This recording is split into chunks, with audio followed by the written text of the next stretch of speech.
कभी आपने सोचा है हम दुखों में क्यों फंसते हैं? हमारी मेहनत कई बार साथ क्यों नहीं देती? क्यों कुछ लोग जन्म लेते ही सुखी दिखते हैं और कुछ लोग जितना भी संघर्ष करें वो थके हुए रहते हैं? क्या यह सब किस्मत है? क्या सचमुच मनुष्य अपना भविष्य बदल सकता है? आज के सत्संग में हम जानेंगे कि परमहंस दयाल जी महाराज जी के बताए हुए कुछ ऐसे रहस्य जो आपको ये नहीं बताएंगे कि आपका भविष्य कैसा होगा, बल्कि आपको यह बताएंगे कि आपके हाथ में क्या है। अद्वैत मत कहता है, जो तुम सोचते हो वैसे बनते हो और जो बनते हो वह भविष्य तुम्हारा इंतजार करता है। अद्वैता मत में भविष्य को भाग्य नहीं माना गया, बल्कि उसे एक जीवित लगातार बहने वाली प्रक्रिया, एक प्रवाह, एक नदी कहा गया है। परमहंस दयाल जी महाराज कहा करते थे कि भाग्य आसमान से नहीं गिरता, मनुष्य के मन से निकलता है। मन बदला तो भाग्य बदला। चलिए समझते हैं कि भविष्य का निर्माण कैसे होता है। भविष्य 3 चीजों से बनता है: पुराने कर्म यानी कि प्रारब्ध, बीते जन्मों के संस्कार, अभी के कर्मों और नियत। पहले 2 बदलना कठिन है, पर तीसरा जो अब चल रहा है वही सबसे ज्यादा ताकतवर है, क्योंकि वही आपकी दिशा बदल देता है, आपका मन बदल देता है, आपका जीवन और अंत में आपका भविष्य बदल देता है। जीवन में संघर्ष, पैसों की कमी, मन में भय, रिश्तों में उलझन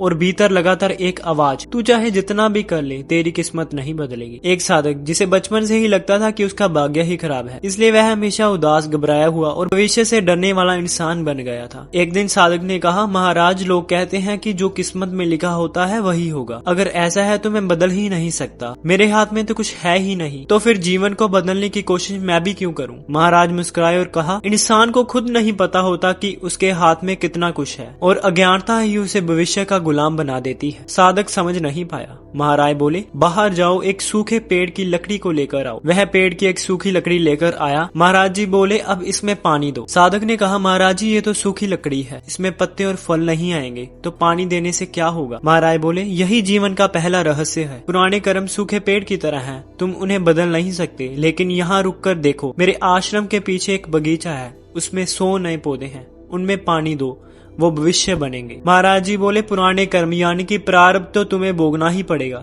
ये बीते जीवन के बोए हुए बीज हैं। भविष्य उन पौधों से बनेगा जिन्हें तुम आज पानी दोगे, यानी वर्तमान कर्म ही भविष्य का निर्माता है। साधक मंत्रमुग्ध हो गया और बोला, महाराज, इसका मतलब मैं बदल सकता हूँ? महाराज बोले, मनुष्य बदलने के लिए ही पैदा हुआ है, बदलने के लिए नहीं।